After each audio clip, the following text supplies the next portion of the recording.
अब देखो बच्चों, अब हम आ जाते हैं नेक्स्ट टॉपिक पर और आज का हमारा नेक्स्ट टॉपिक है procedure for calculation of oxidation number. ऑक्सीकरण संख्या की गणना विधि।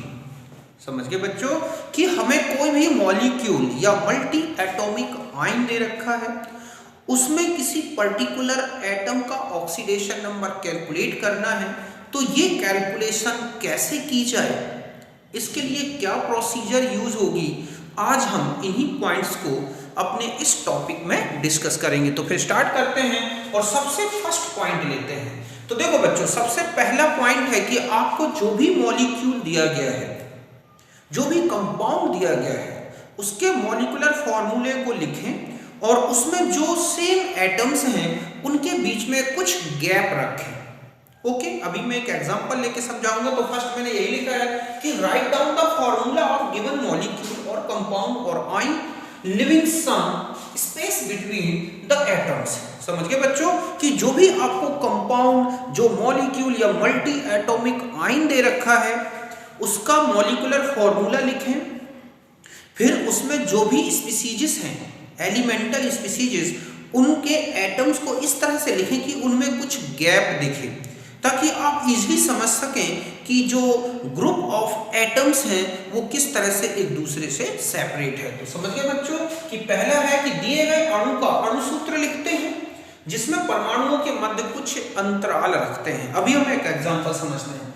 फिर देखो सेकंड पॉइंट है, अब आप जब फॉर्मूला लिख लें कंपाउंड का, फिर आप उसमें गैप लेके आपने फॉर्मूला लिख लिया, उसमें जो भी स्पीसीज हैं, जो भी एलिमेंटल स्पीसीज हैं, जो भी एटम्स हैं, उसमें हर एक एटम का ऑक्सीडेशन नंबर उसके टॉप पे लिख दें। ओके, जैसे मान लो हाइड्रोजन है तो वहां पर हाइड्रोजन का +1 लिख दें। कहीं ऑक्सीजन आ रहा है, वो ऑक्साइड के फॉर्म में है, नॉर्मल ऑक्साइड के फॉर्म में है, तो -2 लिख दें। और उस पूरे मॉलिक्यूलर फॉर्मूले में जिस एलिमेंट का, जिस एटम का ऑक्सीडेशन नंबर कैलकुलेट करना है बच्चों, उसको क्या करोगे आप, उसकी ऑक्सीडेशन नंबर को x ले लेना है। ओके, मैंने यही लिखा है नेक्स्ट कि write the oxidation number of the top of each atom in case of the atom whose oxidation number has to be calculate, right x। समझ गए ना कि जितने भी एलिमेंट्स दिख रहे हैं, जितने भी एटम्स दिख रहे हैं, उस मॉलिक्यूलर फॉर्मूले में हर एक एटम का ऑक्सीडेशन नंबर उनके ऊपर लिख दें, और जिसका ऑक्सीडेशन नंबर हमें कैलकुलेट करना है उसके ऑक्सीडेशन नंबर को हम x मान लें। ओके, समझ गए बच्चों कि अणु के समस्त परमाणुओं के ऊपर उनका ऑक्सीकरण अंक लिखते हैं। अभी हम एग्जांपल से देखेंगे, और जिस परमाणु का ऑक्सीकरण अंक ज्ञात करना है उसका ऑक्सीकरण अंक x मान लेते हैं। ओके, जैसे मान लो हमें H2SO4 में सल्फर का कैलकुलेट करना है, तो हम हाइड्रोजन का ऑक्सीडेशन नंबर क्या है, ठीक है, ऑक्सीजन का ऑक्सीडेशन नंबर क्या है, हम उसके ऊपर लिख देंगे। और हमें सल्फर का कैलकुलेट करना है तो उसके ऑक्सीडेशन नंबर को हम x ले लेंगे। ओके, अभी हम एग्जांपल से समझते हैं। फिर क्या लिखा है कि beneath the formula write down the total oxidation number of each element. For this purpose multiplying the oxidation number each atom with number of atoms. अब आपने जो फॉर्मूला लिख लिया बच्चों, उसमें सारे एटम्स के आपने ऑक्सीडेशन नंबर्स लिख दिए। अब क्या करें कि उस फॉर्मूले के नीचे आप सारे एलिमेंट्स जो भी हैं, और जो एटम्स मतलब एटम्स या एलिमेंट्स हैं, उनके ऑक्सीडेशन नंबर को आप ऐड करो। और ऐसा करने के लिए अगर कोई भी एलिमेंट के एटम एक से ज्यादा हैं तो उसके ऑक्सीडेशन नंबर में उस एटम का नंबर से मल्टीप्लाई कर दो। समझ गए बच्चों कि जैसे H2SO4 में आप सल्फर का कैलकुलेट कर रहे हैं तो हाइड्रोजन का +1 है, तो 2 × +1 प्लस सल्फर का आपने x ले लिया ऑक्सीडेशन नंबर, प्लस आपने ऑक्सीजन का ऑक्सीडेशन नंबर कितना लिया है, -2, और कितने ऑक्सीजन आ रहे हैं 4, तो 4 से मल्टीप्लाई कर दिया। फिर हम आगे इक्वल में क्या वैल्यू रखें ये अब हम नेक्स्ट रूल में लिखेंगे। तो समझ गए बच्चों कि आप जो फॉर्मूला आपने लिख लिया, जो सूत्र आपने लिखा है, उसके हर एक एटम के ऑक्सीडेशन नंबर को उस फॉर्मूले के नीचे लिखो और उन्हें जोड़ दो। जब जोड़ें तो तब क्या करें, हर एक एटम के ऑक्सीडेशन ऑक्सीडेशन नंबर को उस एटम की संख्या से गुणा कर दें। ओके, तो मैं इसको भी लिख देता हूं कि आपको क्या करना है। तो पहले आप इसे नोट कर लें, फिर मैं इसकी बात करूंगा।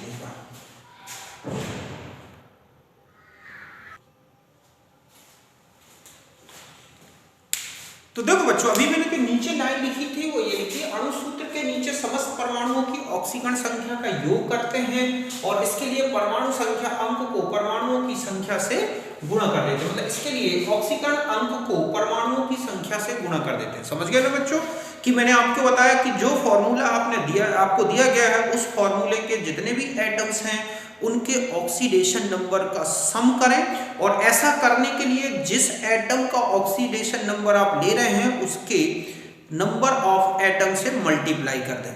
ओके, तो इतना करने के बाद अब आता है कि अब आप इसे कैसे सॉल्व करें। तो ध्यान रखें, अगर आप मॉलिक्यूल ले रहे हैं, ओके, तो मॉलिक्यूल में जो ऑक्सीडेशन नंबर का टोटल सम है ना बच्चों, उसके इक्वल में क्या रखोगे? जीरो। क्यों? क्योंकि हम जानते हैं कि total sum of oxidation numbers of all atoms in molecule equals to zero. मतलब है कि अगर आपको एक मॉलिक्यूलर फॉर्मूला दिया है उसमें कोई चार्ज नहीं लगा, तो जो ऑक्सीडेशन नंबर का सम है उसे किसके इक्वल करेंगे? जीरो के। और अगर कोई मल्टी एटॉमिक आयन था तो ऑक्सीडेशन नंबर का जो सम है उसे इक्वल में चार्ज के साथ लिखें, चार्ज वैल्यू के साथ लिखें, मतलब चार्ज वैल्यू लिखें और जो भी साइन है प्लस या माइनस वो भी लें। ओके, तो यहां पर मैंने ये लिखा है कि equate the sum of oxidation number to zero for neutral molecule, ठीक है, और and equal to the charge of the ion and, ठीक है, और जब आप आयन है तो उसको किसके इक्वल करना है? चार्ज न्यूट्रल, सॉरी, ठीक है बच्चों, कि अगर मॉलिक्यूल न्यूट्रल है तो sum of oxidation number zero के बराबर होगा और कोई आयनिक स्पीसीज है तो sum of oxidation number charge value के बराबर होगा और फिर इस बेस पर एक्स को सॉल्व करें। ओके, समझ गए बच्चों कि जो आपने ऑक्सीकरण संख्या का योग किया है, अगर अणु है तो उसके बराबर में जीरो रखोगे और आयन है तो आवेश की संख्या के बराबर लिखोगे। देखो कैसे, मैं एक एग्जांपल समझाता हूं। सपोज आपको ये लिखा है H2SO4, आपको इस स्पीसीज मतलब सल्फर का ऑक्सीडेशन नंबर कैलकुलेट करना है। तो अब आप कैसे कैलकुलेट करो? तो सबसे पहले आप ऐसा लिख लें 2H, ठीक है, या आप ऐसे इसको थोड़ा सा गैप देके कि आपने लिखा H2SO4, ऐसा लिखा। आपको सल्फर का कैलकुलेशन करना है ऑक्सीडेशन नंबर का, तो आपने लिखा 2 इंटू, यहां पर क्या हो जाएगा, या आप पहले इसके ऑक्सीडेशन नंबर को यहां लिख दें +1, ये हो गया x, और ये क्या है बच्चों? -2। अब आप इसका सम करें, सम ऑफ ऑक्सीडेशन नंबर, समझ गए ना? देखो पहला रूल है कि आप जो भी फॉर्मूला है उसमें सारे एटम्स को ऐसा गैप देके लिख लें, फिर एक एक एटम का ऑक्सीडेशन नंबर लिख दें उनके टॉप पे, जिसका आपको ऑक्सीडेशन नंबर कैलकुलेट करना है, ऑक्सीकरणांक निर्धारित करना है, उसको आप x मान लें। फिर आप इसकी ऑक्सीडेशन नंबर का पहले सम करें, जो जितने एटम्स हैं उसके ऑक्सीडेशन नंबर से मल्टीप्लाई करें। तो आप यहां पर ऑक्सीकरण अंक, सम ऑफ ऑक्सीडेशन नंबर कैसा लिखोगे बच्चों? तो 2 इंटू +1, ये आप किसके लिए लिख रहे हैं? हाइड्रोजन के लिए। कितने हाइड्रोजन आपने देखे? 2 है, प्लस यहां क्या हो गया बच्चों? x, ये किसके लिए हो गया? सल्फर, प्लस 4 पर ऑक्सीजन का कितना है बच्चों? -2, और ये किसके लिए हो गए? 4 ऑक्सीजन। ये आपने कुल मिला के 2 प्लस x माइनस कितना हो गया बच्चों? 8, यही आएगा ना? अब आप क्या करोगे कि 2 plus x minus 8 equal to कितना रख दोगे? 0। क्यों? क्योंकि ये मॉलिक्यूल है। मैंने अभी आपको बताया कि मॉलिक्यूल है तो पर एटम का ऑक्सीडेशन नंबर टोटल वो करके उसके एटम से मल्टीप्लाई करके जो भी सम आता है ऑक्सीडेशन नंबर्स का, उसके इक्वल में जब 0 रखोगे जब मॉलिक्यूल दिया गया हो और वो न्यूट्रल है या इस तरह से कोई चार्ज नहीं है।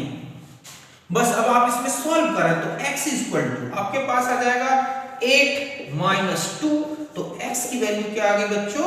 +6 मतलब 6 मींस +6। तो यहाँ पर सल्फर का जो ऑक्सीडेशन नंबर है बच्चों वो कितना होगा +6। ओके, पहले आप इसको लिख लें। अब हम कुछ इंपॉर्टेंट एग्जांपल्स लेंगे और हर एक का ऑक्सीडेशन नंबर कैलकुलेट करेंगे। तो बिल्कुल समझ में आ गया होगा। फिर से सुने, पहले फॉर्मूला लिखें। हर एक एटम जो भी है उसको थोड़ा गैप दे के लिख लें। हर एक एटम का ऑक्सीडेशन नंबर उसके टॉप पे लिख दें। फिर सम करें टोटल ऑक्सीडेशन नंबर्स का। इसके लिए क्या करें, हर एक एटम का ऑक्सीडेशन नंबर लेके उसके नंबर ऑफ एटम से मल्टीप्लाई कर लें। सम मिल जाएगा। सम के बराबर 0 तब रखें जब मॉलिक्यूल दे रखा हो और कोई आयन है तो सम के बराबर उसके चार्ज की वैल्यू रखें। ओके, इतना करके आप x की वैल्यू सॉल्व कर लें। तो यहां तक नोट करें।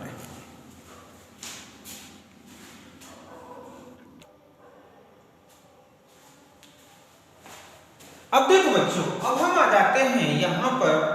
ये जो आपको मॉलिक्यूल्स या जो मल्टी एटॉमिक आयंस दे रखे हैं, इनमें जिनमें स्टार्स लगे हुए हैं, समझ गए ना, जिनमें स्टार लगा हुआ है, आप इन एटम्स का ऑक्सीडेशन नंबर कैलकुलेट करना है। ओके, तो मैंने यही क्वेश्चन लिख दिया, calculate the oxidation number of following atoms, means जिनमें स्टार लगे हैं। तो देखो हम एक एक करके देखते हैं। फर्स्ट मैं बताता हूं KMnO4। ओके, आपने ऐसा लिख लिया KMnO4, सबका ऑक्सीडेशन नंबर लिख दिया। हमें इसका कैलकुलेट करना है। हमने इसका +1 लिया, इसका हमने x ले लिया। क्या मान लिया बच्चों, x, और इसका कितना है -2। ओके, अब हम करेंगे सम ऑफ ऑक्सीडेशन नंबर्स। ओके, कि हम इन ऑक्सीडेशन नंबर मतलब ऑक्सीकरण संख्याओं का योग। ओके, समझ गए बच्चों कि हमें इनके ऑक्सीकरण संख्याओं का योग करना है, सम ऑफ ऑक्सीडेशन नंबर। तो देखो बच्चों, +1 प्लस आपने ये किसके लिए ले लिया, K के लिए, ये हो गया x, ये किसका हो गया बच्चों, Mn का, प्लस यहां पर 4 -2। ओके, क्यों 4 क्यों मल्टीप्लाई किया, क्योंकि जितने एटम्स हैं उस एटम्स को उसके ऑक्सीडेशन नंबर से मल्टीप्लाई कर दें। ये किसका हो गया बच्चों, 4O का। कुल मिला के आ गया 1 + x - 8। ओके, यहां तक बात समझ गए होगे। अब ये हमारे पास मॉलिक्यूल था, इसमें कोई चार्ज नहीं, तो हम यहां लिखेंगे 1 + x - 8 = 0। तो 1 + x = 8। ओके, तो x = कितना आ गया बच्चों, +7। यही KMnO4 में Mn का ऑक्सीडेशन है। ये है ऑक्सीडेशन नंबर ऑफ Mn। यहां तक बात समझ गए होगी, बिल्कुल इजी। आपने फॉर्मूला लिख लिया, हर एक एटम का ऑक्सीडेशन नंबर उसके ऊपर लिख दिया, फिर आपने इसका सम कर लिया सारे ऑक्सीडेशन नंबर्स का, और मॉलिक्यूल होने के कारण इक्वल्स में 0 किया, ठीक है, और इस तरह से x की वैल्यू सॉल्व कर ली। ये आ गई आपके पास कितनी बच्चों, 7। मींस यहां पर जो KMnO4 में Mn है उसका ऑक्सीडेशन नंबर 7 है। यहां तक बात समझ गए, इसको हटा देते हैं। अब नेक्स्ट देखो बच्चों, नेक्स्ट है हमारे पास HNO3। ओके, हमने लिखा HNO3 +1, इसका x है और यहां -2 है। सम कितना हो गया बच्चों, सम ऑफ ऑक्सीडेशन नंबर्स। तो आपने लिखा +1 मींस H के लिए, प्लस x मींस n के लिए, +3 -2। ओके, और ये किसके लिए है बच्चों, 3 हो, 1 + x - 6। ओके, ये आ गया आपके पास सम। अब ये मॉलिक्यूल है तो हम लिखेंगे 1 + x - 6 = 0। तो 1 + x = 6, तो x = +5।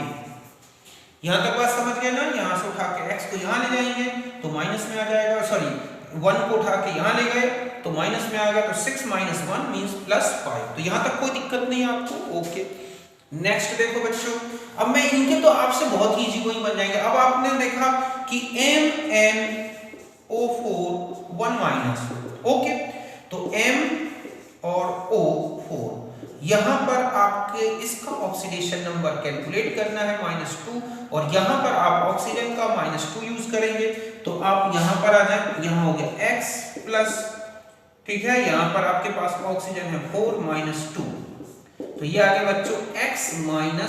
तो अब यहां चार्ज लगा है बच्चों, देखो यहां पर 1 -। ओके, तो यहाँ पर जो 1 माइनस चार्ज था तो हम ऐसा लिखेंगे ना बच्चों कि x माइनस 8 इक्वल टू -1। तो x की वैल्यू कितनी आ जाएगी बच्चों 7। मींस यहाँ पर Mn का ऑक्सीडेशन नंबर कितना है 7। यहाँ पर आपने इसका देखा ऑक्सीडेशन नंबर 5, यहाँ पर कितना था 7 प्लस। तो इस तरह से बाकी आप बिल्कुल इजी गोइंग सॉल्व कर सकते हैं। एक दो और बता देता हूँ मैं, बाकी आप खुद ही करके देखें। आप बहुत ही आसानी से बहुत इजी गोइंग ऑक्सीजन इसका कैलकुलेट करें। देखते हैं हम यहाँ क्या आएगा। देखो K4 FeCN होल 6। ओके बच्चों, इसका ऑक्सीडेशन नंबर कितना होता है +1। ये हो गया X। देखो साइनाइड ग्रुप में कुछ ग्रुप्स का बता दूं। साइनाइड का ऑक्सीडेशन नंबर -1। ओके, CO यहाँ आया हुआ है, इसका ऑक्सीडेशन नंबर आप 0 लेंगे। कहीं OH माइनस आता है तो -1, इस तरह से। तो यहाँ पर इसका ऑक्सीडेशन नंबर कितना है बच्चों 0। आपने लिखा कि 4 + 1 ये किसका हो गया बच्चों K, ये X ये किसका हो गया Fe का ऑक्सीडेशन नंबर प्लस 6 - 1 कुल मिला के, और ये किसके बच्चों हो गया 6 साइनाइड ग्रुप के लिए। तो ये हो गया 4 + x - 6, ये हो गया 4x और -6। तो यहाँ पर हम लेंगे 4 + x - 6 = 0, क्योंकि इसमें कोई चार्ज नहीं है। तो x = कितना आ जाएगा बच्चों +2। मींस यहाँ पर x की वैल्यू जो है ऑक्सीडेशन नंबर कितना होगा बच्चों +2। यहाँ तक आप समझ गए होंगे। ओके, अब आगे बढ़ जाएं। इनका आप खुद ही करके देखना, इनमें आपको कोई दिक्कत नहीं आएगी। यहाँ पर आप आ जाते हैं Fe। ओके, FeCO होल 5 इसका ऑक्सीडेशन नंबर। तो यहाँ पर हम Fe और CO का 5। ओके, ये x हो गया, ध्यान रखें इसका 0 है ऑक्सीडेशन नंबर। तो आप जब इसका तो लिखेंगे x + 6 0 मींस ठीक है, और = 0। तो x की वैल्यू क्या आएगी बच्चों 0। यहाँ पर आयरन का ऑक्सीडेशन नंबर कितना है बच्चों 0। तो ध्यान रखें कि यहाँ पर भी 0 आएगा निकल का। यहाँ कैलकुलेट करके देखो, यहाँ पर जब आप VCO 6 यही है बच्चों, और माइनस तो ये हो गया x + 6 × 0 = -1। तो x की वैल्यू देखो बच्चों आपके पास कितनी आ जाएगी -1। मींस यहाँ पर वैनेडियम का ऑक्सीडेशन नंबर -1 है। ऐसे ही नेक्स्ट और कैलकुलेट कर लें। तो यहाँ